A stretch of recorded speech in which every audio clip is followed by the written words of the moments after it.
안녕하세요, 여러분. 이제 언어의 이해 11번째 시간이네요, 벌써. 아유, 이제 얼마 남지 않았죠? 여러분, 이제 11번째 시간이니까 앞으로 한 서너 번 정도 더 하면, 끝나는데, 어떻습니까? 언어에 대해서는 좀 이해가 되셨습니까? 직접 만나 뵙고 대면을 하면서 이야기를 했으면 훨씬 더 좋았을 건데, 이렇게, 어, 인터넷을 통해 가지고 인강을 할 수밖에 없는 게 또 상황이 상황이니까 더 그렇게 이해를 좀 해주시고 오늘 이 시간에는 구조주의 언어학과 기호학에 대해서 좀 이야기를 해보도록 합시다. 구조주의 언어학과 기호학 여러분들이 설명을 들어보시면 무슨 얘기인지 쉽게 이해할 수 있는 내용들입니다. 저번 시간하고 이 앞번 시간들보다는 훨씬 더 이해도가 높아질 거라고 그렇게 개인적으로 생각을 합니다. 물론 이제 그게 뭐 저만의 생각일 수도 있겠지만요. 자, 그럼 시작해 보도록 합시다. 먼저 구조주의 언어학이라는 것은 스위스의 언어학자인 소시르죠, 소시르. 베르디낭드 소시르로부터 시작이 됐는데 이제 우리가 보통 이제 소시르 얘기를 합니다. 그래서 구조주의 언어학의 출발점이 누구냐 그랬을 때 소시르 이야기를 하게 되는 거죠. 그래서 이 구조주의 언어학 하면은 먼저 랑구와 파롤 이야기를 할 수밖에 없죠. 랑구와 파롤, 랑그, 파롤이라고도 하고 파롤이라고도 합니다. 발음이 이제 약간씩 차이가 나긴 하는데 보통 이제 랑구와 파롤 이렇게 얘기를 하죠. 그래서 랑그라는 것은 결국 언어가 갖는 추상적 체계로서 구성원 모두가 공유하는 사회적 약속이라고 할 수가 있는 거죠. 그래서 랑그의 본질이라는 것은 그때그때 나타나는 빠롤의 성질을 넘어서서 존재하며 또 그것을 결정하는 겁니다. 그래서 랑그라는 것은 언어 능력의 사회적 산물인과 동시에 개인의 그 능력을 행사할 수 있도록 개인이 그 능력을 행사할 수 있도록 해주는 사회 단체에 의해서 채택된 필요한 약정의 집합 이렇게 되어 있는데 그러니까 결국 랑그라는 것은 어 이렇게 언어가 어떠한 체계로서 사회적 약속을 하게 됐을 때 그것은 랑그이다 이렇게 생각하시면 됩니다. 그렇기 때문에 우리가 뭐 예시를 보면 알 수 있습니다. 어휘, 그다음에 단어 체계, 문법 체계 이것은 언어를 가지고 있는 우리 이를테면 인간이 가지고 있는 사회적 약속이죠. 음. 그러니까 우리나라 안에서 이를테면 여러분들은 저는 선생이고 여러분들은 학생이다. 그랬을 때 선생과 학생이라는 그 단어는 일종의 뭡니까? 랑그로서 존재하고 있는 거죠. 그리고 그것은 사회적 약속으로서 선생이라는 제 어휘가 저에게 적용이 됐을 때 그것이 의미하는 바는 무언가를 가르치는 사람인 것이고 그 다음에 학생이라는 것은 그 단어가 가지고 있는 의미책이라는 것이 결국은 선생에게서 수업을 받는 사람들을 학생이라 일컬어지게 되는 거죠. 그리고 학생이라는 그 단어 자체가 한국어지요. 한국어이면서 한국이라는 어떠한 사회 체제 안에서 사회적 약속으로서 존재하게 되는 거죠.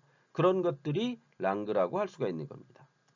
다음으로 이제 빠롤이라는 것은 우리가 실제 사용하고 있는 개인적 발화 행위로서 언어의 그러니까 개인적 발화 행위라는 거죠. 여러분들 스스로가 어떠한 말들을 하기 시작하는 것들 그런 것들이 일종의 빠롤이라고 할 수가 있습니다.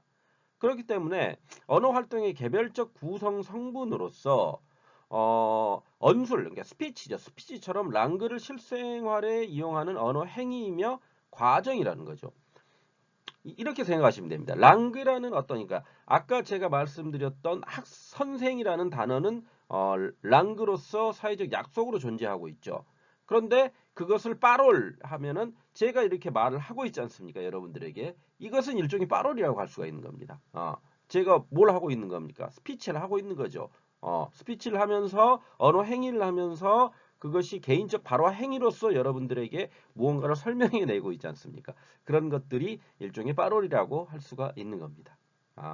이해하시겠습니까, 여러분? 다음으로 이제 우리가 살펴보게 될 것은 시니피안과 시니피에입니다. 시니피안과 시니피에. 불어죠. 그래서 시니피앙의 의미라는 것은 결국 의미하다라는 뜻의 불어의 동사 시니피에르에서 파생된 것으로서 그러니까 의미하는 것 이런 게 되는 거죠. 의미하는 것. 어. 그 다음에 시니피에라는 것은 의미되어지는 것 이렇게 되어 있습니다. 그러니까 의미하는 것이 signifiant, 그다음에 signifi에는 의미되어지는 것. 그러니까 이제 한국말로 이걸 좀 바꿔보면요. 이렇게 얘기할 수가 있죠. 기표와 기의라고 할 수가 있습니다. 그래서 기표라는 것, 그러니까 signifiant이라는 것은 우리가 모두 듣고 말하는 단어들이 signifiant, 기표가 되겠습니다.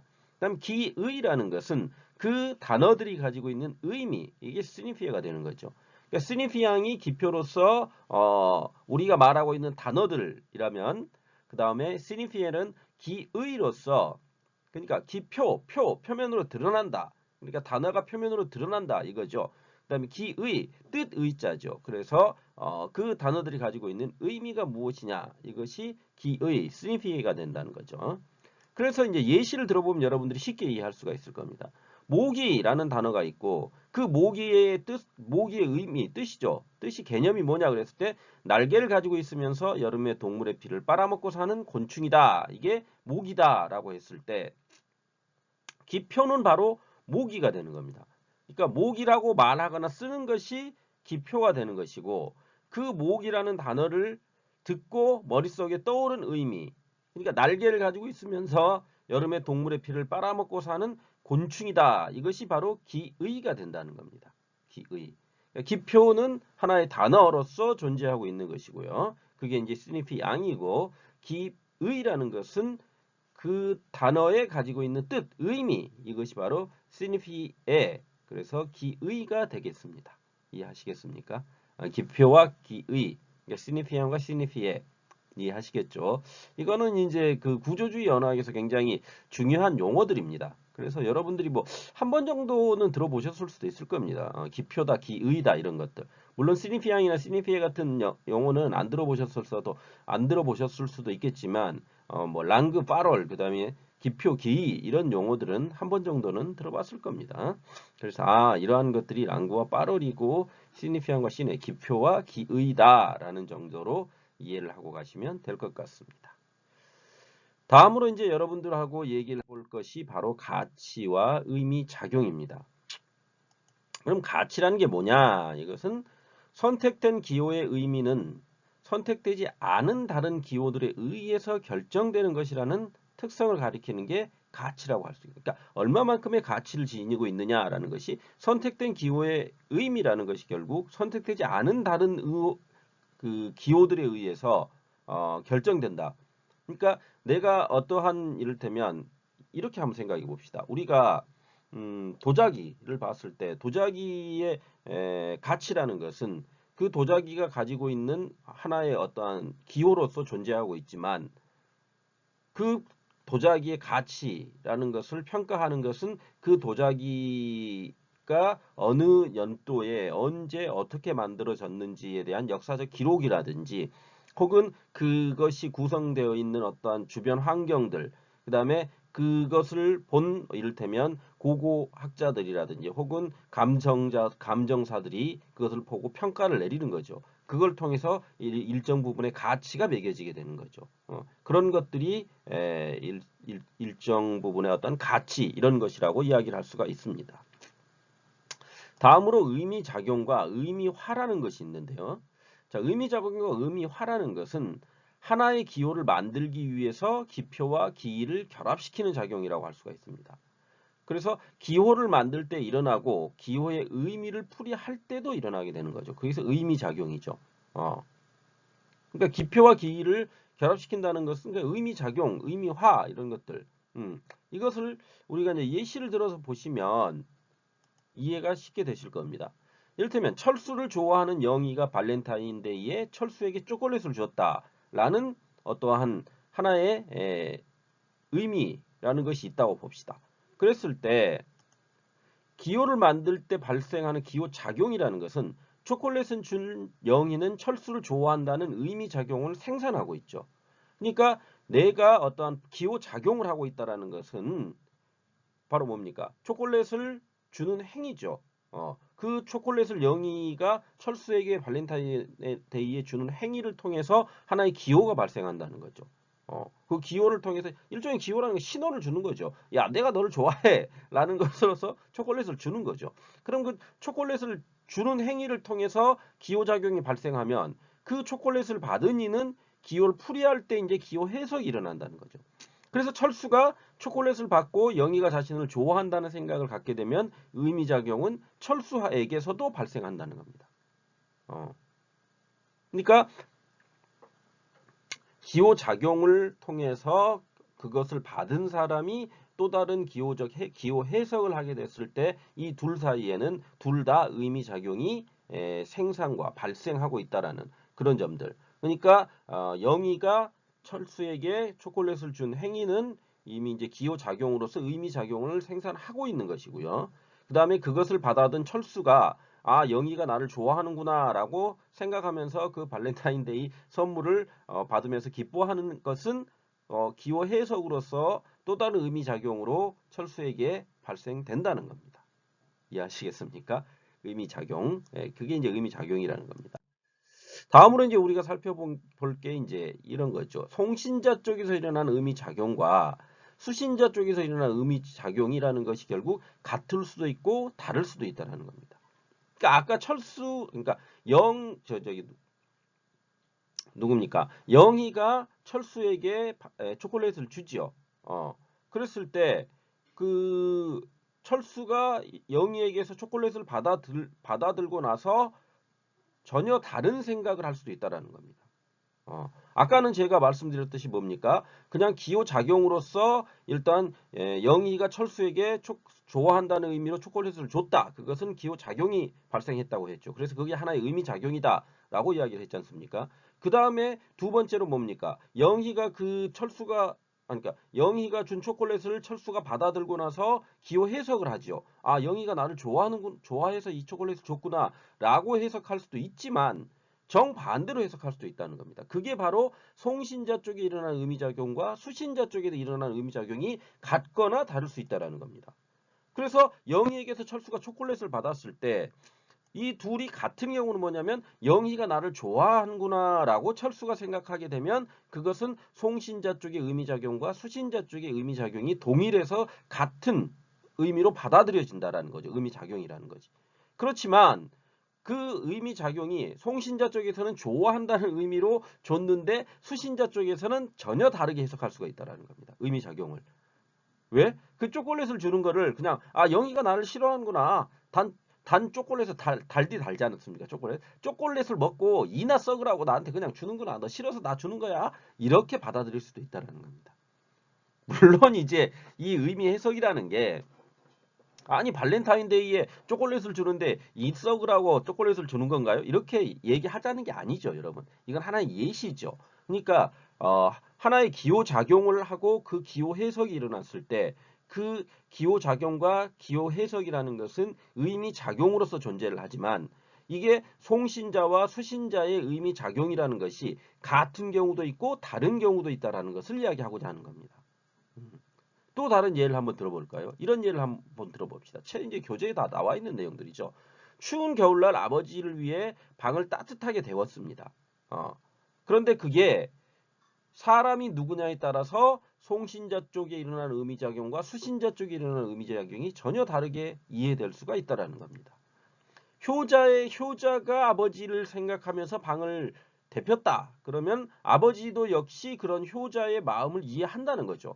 그러니까 아버지를 사랑하기에 그와 같은 행동을 효자는 하게 되는 것이고 아버지 역시 뭡니까? 이런 아들의 마음을 이해하고 아들이 자신을 사랑한다고 동일한 의미작용을 가지고 해석을 한다는 거죠. 그렇지만 만약에 그 의미작용을 일으키는 사람이 다른 경우였다. 이를테면 효자가 아닌 불효자가 갑자기 추운 겨울날 아버지를 위해 방을 따뜻하게 데웠다. 그랬을 때 그것을 받아들이는 아버지의 생각은 전혀 달라질 수가 있다는 거죠. 그러니까 아버지에게 그동안 불효를 해서 사랑하는 마음에 내가 이제 좀 반성을 해야지 해가지고 불효자가 그러니까 추운 겨울날 방을 따뜻하게 데울 수도 있는 거 아닙니까? 그런데 그것을 받아들이는 아버지는 자신보다 먼저 따뜻한 방에 데우려고 그걸 보려고 이런 거죠. 시기의 문제죠. 만약에 따뜻한 방을 데워가지고 불효자인 아들이 방이 따뜻해졌는지 보려고 들어갔습니다. 그런데 그때 마침 아버지가 오신 거예요. 그럼 그 아버지가 그 불효자를 보면서 무슨 생각을 하겠습니까? 저 새끼는 나는 밖에서 저 새끼 죄송합니다. 저 추운 겨울날 나는 밖에서 이렇게 열심히 일하고 왔는데 쟤는 불효자이니까 지가 따뜻하려고 방에 들어가가지고 따뜻한 방에서 들어가가지고 저러고 있다. 그래서 나쁜 놈 이렇게 생각을 할 수도 있다라는 겁니다. 그 의미작용의 출발점은 불효자임에도 불구하고 이제부터는 잘해드려야지라고 하면서 시작점이 전혀 다른 의도로 시작이 됐는데 그 의미가 그것을 받아들이는 수신자 쪽에서는 또 다른 의미 해석이 일어나가지고 의미작용이 곡해되고 오해의 것으로 해석될 여지도 있다라는 겁니다. 그러니까 이 의미작용은 송신자와 수신자가 같을 수도 있고 다를 수도 있다. 이 점을 지금 이야기를 하고 있는 겁니다.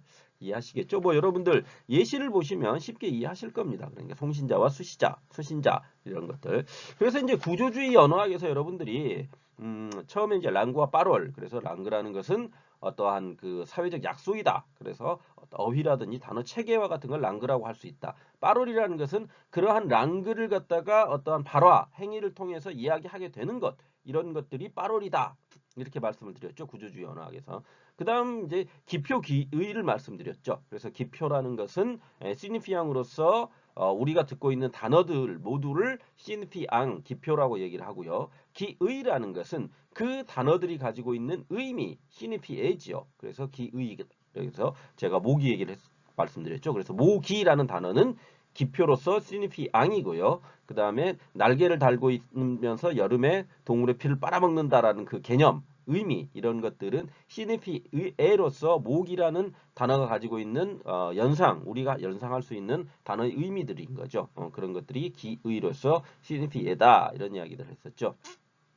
그 다음에 가치라는 것은 어떠한 그 선택에 있어서 그 선택된 기호 이외의 것들, 다른 기호들에 의해서 결정되는 것들. 그래서 제가 도자기를 말씀드렸죠. 그래서 도자기라는 것을 했을 때 그 도자기라는 어떤 하나의 기호가 존재한다고 했을 때 그 도자기를 가치 평가하는 것은 뭡니까? 다른 기호들이죠. 그러니까 뭐 감정사라든지 역사학자라든지 혹은 문헌이라든지 이런 것들을 통해서 그 도자기의 가치는 평가가 된다는 거죠. 다음으로 이제 얘기했던 게 의미작용이었죠. 의미작용. 그래서 의미작용이라는 것은 하나의 기호를 만들기 위해서 둘이 기표와 기의가 합해져서 나타나는 거라고 말씀드렸죠. 그래서 그 기호를 만들 때 기호 작용으로서 그러니까 철수에게 아니 그러니까 영희가 철수에게 초콜릿을 준 행위를 놓고 이야기를 했었죠. 그랬을 때 기호 작용이라는 것은 영희가 철수에게 초콜릿을 준 행위 자체가 하나의 의미 작용으로서 존재를 하고 있다면 기호 해석이라는 것은 그 철수가 초콜릿을 받아들면서 생각하는 것들 이게 기호 해석으로서 의미작용을 일으킨다. 그런데 이러한 의미작용이라는 것은 송신자나 수신자에 따라서 같을 수도 있고 다를 수도 있다. 그래서 그 예시를 말씀드렸죠. 그래서 전혀 다르게 해석될 수 있는 여지가 있다라는 겁니다. 의미작용이라는 것은. 다음으로 이제 우리가 이야기해 볼 게 기호학입니다. 기호학. 이 기호학이라는 것은 결국 인간의 어떤 의사소통 수단 중에 언어 이외의 비언어적 행위 역시 의사를 전달하는 아유, 죄송합니다. 의사를 전달하는 한 방법으로 작동한다는 그런 생각에서 출발하고 있습니다. 그렇기 때문에 인간이 다루는 모든 상징체의 구조와 그것이 체현하는 사상성을 탐구하는 학문이 기호학이라고 할 수가 있겠죠. 그러니까 인간의 의사소통 수단 중에 언어적 행위 이외의 일종의 기호, 신호라는 거죠. 비언어적 행위, 그것이 의사 전달 과정에서 어떻게 해석될 수 있느냐 이런 것들을 연구하는 것이 바로 기호학이다. 이렇게 이해를 하고 가시면 될 것 같습니다. 그래서 이와 같은 기호학의 특성이라는 것은 데노타시옹과 코노타시옹 그러니까 외시작용과 공시작용 그리고 신화 이러한 것들로 이야기를 좀 해볼 수가 있는데요. 먼저 이 데노타시옹이라는 것은 일반적으로 언어 사용에 있어서 말해지고 있는 것을 의미하는 거죠. 말해지고 있는 것을 의미한다. 그래서 단어가 나타내는 있는 그대로의 의미 혹은 명백한 의미이자 사람들이 공통적으로 받아들이는 상식적 의미라는 겁니다. 그 단어가 가지고 있는 일반적인 의미가 바로 데노타시옹이라고 이야기를 할 수가 있는 거죠. 외시작용. 그 다음에 그럼 코노타시용은 뭐냐 그랬을 때 코노타시용은 말해지고 있는 것 이외의 다른 무엇인가를 의미하는 것이죠. 그래서 한 단어가 가진 사회문화적 연관 혹은 이데올로기 연관을 지시하는 개념이라는 겁니다. 이거는 예시를 보면 아주 쉽게 이해를 하실 수가 있습니다. 예시 화이트 칼라 한번 생각해 봅시다. 여러분 화이트 칼라 그러면 어떻습니까? 데노타시용의 입장에서 본다면 일반적인 사전적 의미로서 그냥 화이트 칼라 하얀색이라는 거죠. 화이트 칼라 하얀색이죠. 그렇지만 이게 코노타시용이 되게 되면 전혀 다른 의미로 이해될 수 있다는 거죠. 바로 뭡니까? 사회문화적 개념으로서 하얀색 와이셔츠에 넥타이를 맨 정장을 한 직장인이죠. 그러니까 직장인을 이야기할 때 우리가 보통 화이트 칼라라고 이야기를 하죠. 그 블루 칼라를 한번 생각해 보십시오. 블루 칼라라는 것은 뭡니까? 만약에 데노타시용으로 이해하면 뭡니까? 붉은색 아니 붉은색이 아니죠. 파란색이 되는 거죠. 블루 칼라라는 것은. 그렇지만 코노타시용으로 이해를 한다면 사회문화적 개념으로서 뭡니까? 노동자 계급을 우리가 일컬을 때 보통 블루 칼라 이렇게 얘기를 하죠. 그게 바로 데노타시용과 코노타시용. 그러니까 데노타시용은 일반화되어 있는 개념으로서 우리의 사전적 의미 이런 것들이 데노타시용이라면 코노타시용이라는 것은 사회문화적 개념으로서 어떠한 의미를 지니고 있는 것들 그런 것들이 코노타시용이라고 할 수가 있습니다. 또 다른 예시를 할까요? 그래서 하나의 어떠한 데노타시용이라는 것은 여러 개의 코노타시용을 가질 수도 있다는 예시를 봐야 되겠네요. 그러니까 하나의 데노타시용, 하나의 사전적 의미로서 무엇이 존재하는데 그것이 여러 개의 코노타시용을 가진다는 것은 그게 국가마다 나라마다 사회 문화가 다르기 때문에 전혀 다른 의미로 코노타시용으로서 의미를 해석해낼 수 있다는 겁니다. 까치의 경우 보십시다. 데노타시용으로서는 새이지요. 새. 까치는 새의 일종이죠. 그런데 코노타시용으로 본다면 한국에서는 까치가 길조입니다. 그렇지만 프랑스에서는 흉조지요. 까마귀를 놓고 봅시다. 까마귀도 똑같습니다. 한국에서는 까마귀가 뭡니까? 흉조로 이해되고 있죠. 그렇지만 일본이나 다른 여타의 국가에서는 길조죠. 까마귀가. 그러니까 하나의 새를 놓고도 데노타시용으로서는 똑같은 일반화된 의미로서 동일하게 하나만이 존재하지만은 코노타시용은 사회문화적인 것을 갖다 해석해내는 것이기 때문에 어느 사회인지에 따라서 달라져 버린다는 겁니다. 그게 데노타시용과 코노타시용이라고 보시면 될 것 같습니다. 이해하시겠죠? 다음으로 이제 신화라는 것은 한 사회가 자신의 존재의 의미를 지탱하고 그 근거를 있게 하기 위해서 구축하는 의미 체계를 형성하는 것 자체를 말한다는 거죠. 그래서 이미 존재하고 있는 기호적 연세를 바탕으로 해서 그 위에 구축되어진 한 단계 더 높은 기호 체계로서의 기능이라는 겁니다. 그러니까 우리가 이제 흔히 알고 있는 신화 이런 게 아니죠. 뭐 신의 영역 이런 게 아닙니다. 그러니까 여기 뭐 이미 존재하고 있는 기호적 연세를 바탕으로 해서 그 위에 구축되어진 한 단계 더 높은 일종의 우리가 이런 걸 한번 생각해 봅시다. 비즈니스맨의 신화 이런 이야기들을 하죠. 그럼 비즈니스맨의 신화라는 이야기를 했을 때 그 비즈니스맨의 신화라는 것은 말 그대로 신이 만들어낸 이야기가 아니에요. 비즈니스맨 사이에 어떠한 신이 있다라는 게 아니죠. 그 신화라는 것은 뭡니까? 비즈니스맨들 사이에서 엄청난 비즈니스맨의 활동을 해가지고 그 한 사람이 어떠한 위대한 업적을 이루게 되었을 때 그럴 때 이제 우리가 보통 신화라는 용어를 쓰게 되는 거죠. 그런 것을 의미하는 겁니다. 여기서 말하고 있는 신화라는 것은요. 그게 이제 사회 안에 내재되어 있다는 그 신화라는 것이 하나의 그러니까 일반화된 의미로서 신화가 아니라 우리 사회 안에서의 어떤 그러한 체계 안에서의 또 다른 신화가 의미 작용으로서 존재하고 있다는 거죠. 그래서 예시를 한번 봅시다. 장미꽃다발이라 그랬을 때 이 장미꽃다발이 정렬을 의미하는 데 사용되는 경우에는 기표, 장미다발은 기표이고 정렬은 기의가 되는 거죠. 그랬을 때 기호로서 어떤 장미꽃다발이라는 것은 기표, 즉 재배하는 식물의 한 종류로서 장미 꽃다발과는 전혀 별개로 여겨지는 거죠. 전혀 별개로. 그러다 보니까 이 기호로서 장미 꽃다발의 의미 작용을 부여하는 것은 의도와 목적을 위한 전달 매체를 제공해주는 사회 양정적 양식 및 전달 경로의 성질이라는 두 가지가 결합해서 이루어진다. 이렇게 이렇게 되어 있는데 여러분들이 이제 쉽게 얘기하면 이런 겁니다. 여러분들이 이게 말이 좀 이게 어렵게 되어 있는데요. 책에는 장미꽃다발이라는 것을 생각을 할 때 장미꽃다발은 장미다발이죠. 꽃다발이기 때문에 기표로서는 그냥 장미가 여러 개 모여 있는 하나의 다발이죠. 그런데 그것이 기의로 될 때는 장미꽃다발이라는 것이 정렬을 의미하는 기의로 쓰일 수 있다는 겁니다. 그랬을 때 이 정렬이라는 것은 장미꽃다발이라는 것은 자 기표 기의로 했을 때 기표가 장미꽃다발이면은 당연히 뭡니까? 그 뜻은 장미가 여러 개 묶여 있는 다발로서 하나의 또 다른 기의가 얘기될 수가 있지만 그것이 하나의 기호로 작동을 하게 된다면 장미꽃다발이라는 것은 장미꽃다발을 통해서 나의 정열을 너에게 주겠다라는 식으로 보통 사랑하는 사람에게 장미꽃다발을 준다 그럴 때 나는 너를 사랑하고 있어 열정적으로 사랑하고 있어 이걸 보여주려고 하는 거야 라는 기호의 의미로서 기의가 또 다르게 작동할 수 있다라는 겁니다.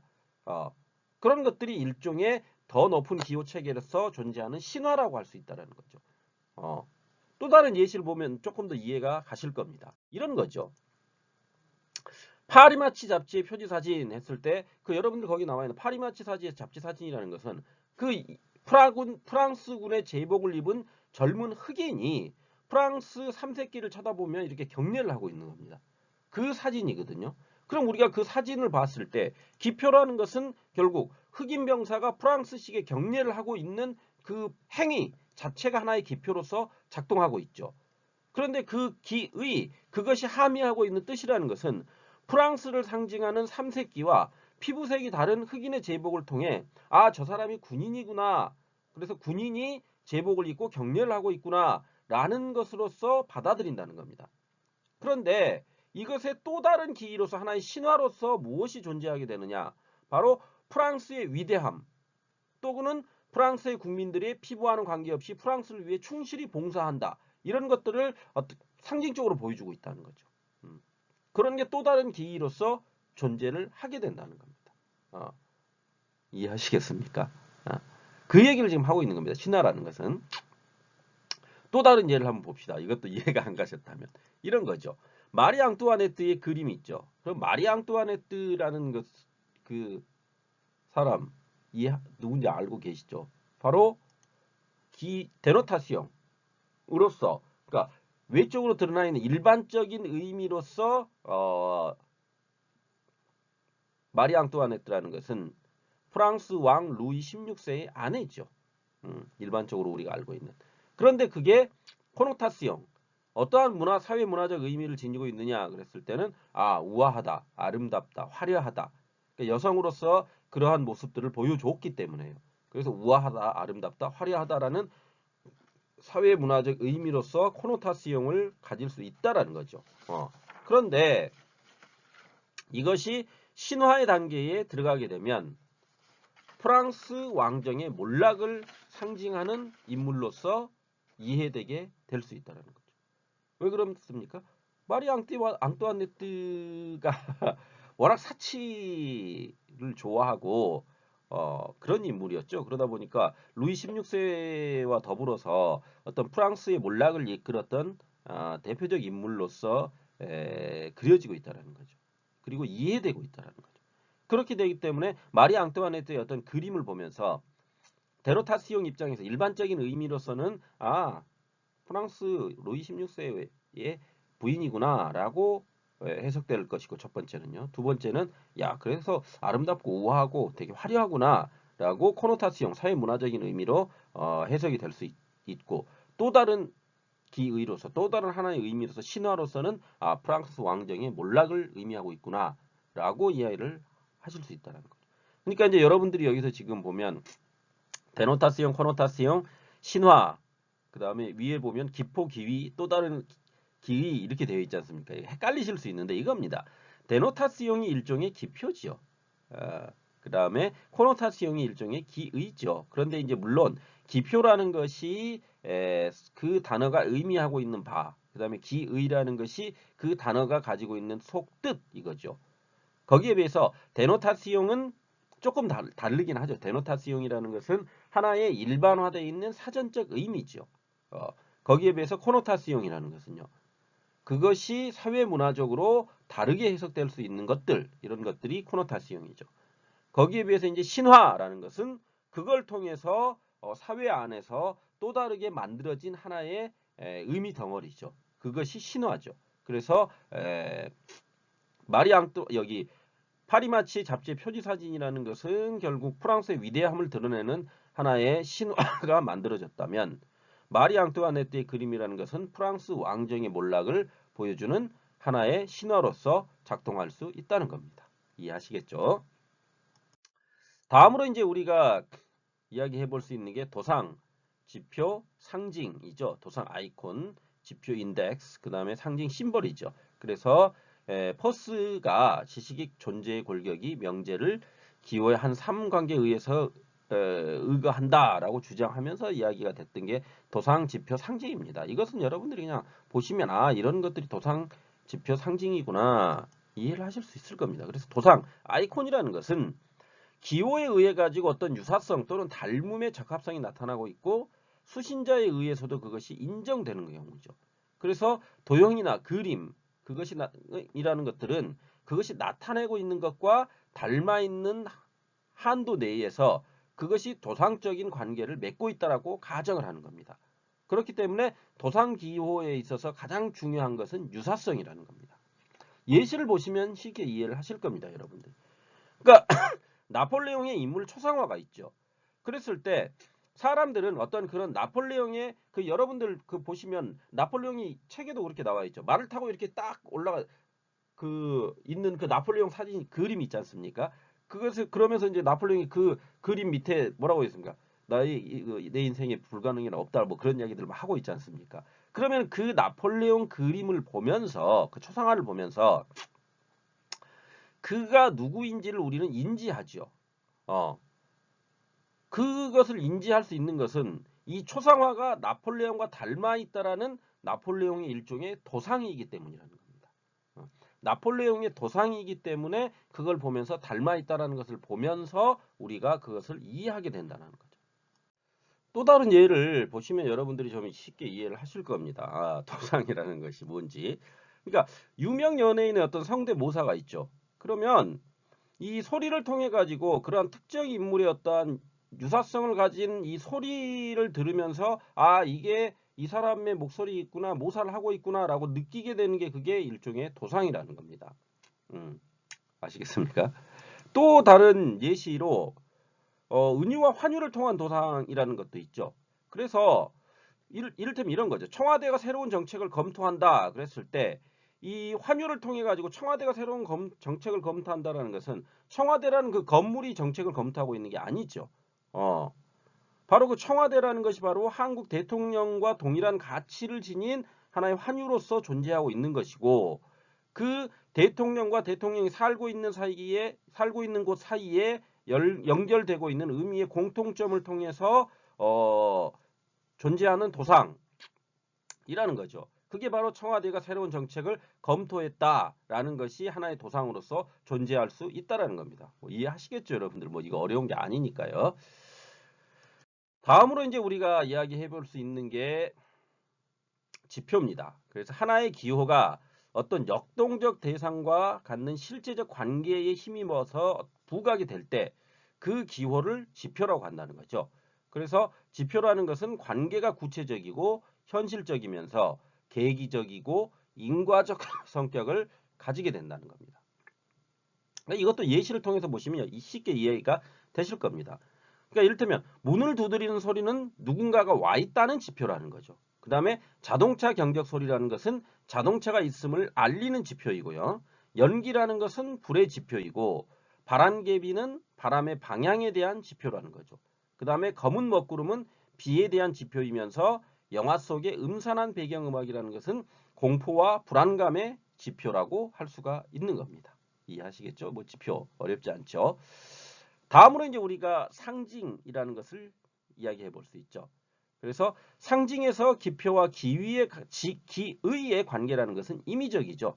그렇기 때문에 해석하는 사람들은 의미작용의 어떤 관계를 성립시키기 위해서 적극적으로 개입해야 된다는 겁니다. 이런 거죠. 나무를 손가락으로 가리킬 때 내 손가락은 나무의 지표이며 내가 그리는 나무의 그림은 나무의 도상이 되죠. 그런데 나무라는 단어를 말할 때 그 나무라는 단어는 상징이 되는데 그 이유는 기표에는 어떤 내재적이고 필연적인 나무의 특성이 없다라는 거죠. 그런데 우리가 나무라는 말을 하게 됨으로써 그것은 일종의 상징이 된다는 겁니다. 이걸로도 이해가 안 가시면 상징의 어떤 세부적 내용들을 통해서 이해를 하고 가시면 될 것 같습니다. 그래서 총 세 가지를 이야기해 볼 수 있는데요. 먼저 도상적 상징이라는 게 있습니다. 그래서 이 도상적 상징이라는 것은 가리키는 대상의 어떤 외형적 성질과 밀접한 관계를 맺는 상징이라고 할 수가 있습니다. 이를테면 사슴이 그려져 있는 표지판은 사슴 출몰 지역, 그 다음에 자동차 뒤에 돌이 떨어지는 표지판이라는 것은 낙석주의, 그 다음에 담배에 선이가 있는 그림이라는 것은 흡연 금지, 이런 것들이죠. 그러니까 여러분들이 도로에 가다 보면 도로 표지판들이 보이죠. 그게 일종의 도상적 상징들이라고 할 수가 있습니다.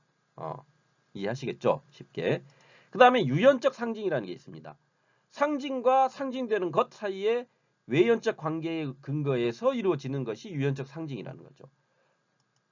예시, 비둘기는 평화를 나타내는 유연적 상징이고 십자가는 기독교 신앙을 나타내는 유연적 상징이라는 겁니다. 우리가 그러니까 십자가 그러면 기독교, 그 다음에 예수의 희생 이런 것들을 얘기하고 있지 않습니까? 그게 바로 기독교 신앙을 나타내는 유연적 상징이다. 이렇게 이해를 하고 가시면 될 것 같습니다. 다음으로 이제 자의적 상징이라는 게 있습니다.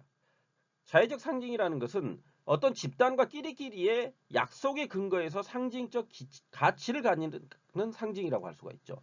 그래서 특정 집단, 이를테면 대학교, 동아리, 운동팀을 대표하는 로고의 경우 그 집단 밖의 사람들은 그 로고의 내용을 모를 수 있기 때문에 그것이 바로 자의적 상징이다. 이렇게 할 수가 있죠.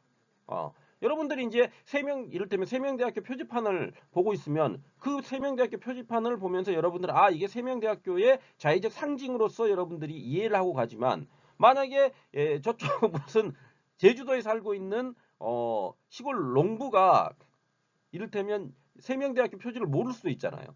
그럼 그것을 가져다 주면 그 사람은 그것이 뭘 의미하는지를 모를 수 있다는 거죠.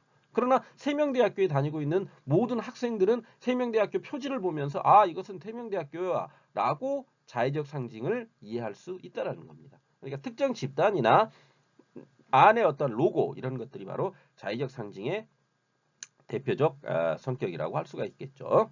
이해하시겠죠? 상징. 어렵지 않을 겁니다, 여러분들. 그래서 이와 같은 기호학의 역할이라는 것은 결국 보이는 것과 그 숨은 의미가 다를 수 있기 때문에 그걸 통해 가지고 본질을 제대로 파악하는 것이 상황에 올바르게 대처하고 올바르게 살아가는 거기 때문에 이 기호학이 분명 필요하다는 겁니다. 이런 거죠. 예를 들어 보면 무릎 꿇고 있는 남자에게 매몰차게 대하는 여자가 있다고 합시다. 그런데 그 드라마를 처음 본 사람과 지속적으로 본 사람은 서로 다른 의미 해석을 해낼 수 있다는 거죠. 드라마를 처음 본 사람은 여자가 참 매몰차다라고 이야기를 할 수도 있지만 드라마를 지속적으로 본 사람은 남자가 여자를 버리고 가더니만 결국 저렇게 벌을 받는구나 라고 생각할 수 있다는 겁니다. 그러니까 어떤 의미로 어떤 기호들이 어떻게 해석되느냐에 따라서 그 본질을 파악하는 데 많은 도움을 줄 수 있다는 거죠. 그러한 것들이 바로 기호학이 가지고 있는 사회적 역할이라고 할 수가 있습니다. 그래서 이 기호학의 역할이라는 것은 결국 숨은 의미를 찾아내고 본질을 드러내는 것이라고 할 수가 있는 겁니다. 아시겠죠? 여러분들. 그래서 이제 이걸 통해서 여러분들이 오늘도 역시 좀 유튜브를 좀 볼 필요가 있죠. 그래서 그 유튜브 배움 넘어 언어의 특성, 언어의 기호성이라든지 언어 발달의 수수께끼, 이중 언어의 교육의 적정 시기, 그다음에 한국인과 서양인이 세상을 다르게 볼 수밖에 없는 이유, 이런 것들을 한번 살펴보시면서 구조주의 기호학과 어떤 구조주의 언어학과 말이 막 섞이네. 구조주의 언어학과 기호학에 대한 언어학과 기호학에 대한 이야기를 여러분들이 이해하고 가시면 될 것 같습니다. 오늘 여러분들에게 알려드렸던 것들은 많이 쓰이고 있는 것들이기 때문에 쉽게 이해를 하실 수 있을 거라고 생각이 됩니다. 듣느라고 수고하셨고요. 모두 즐거운 남은 시간 보내시기 바랍니다. 감사합니다.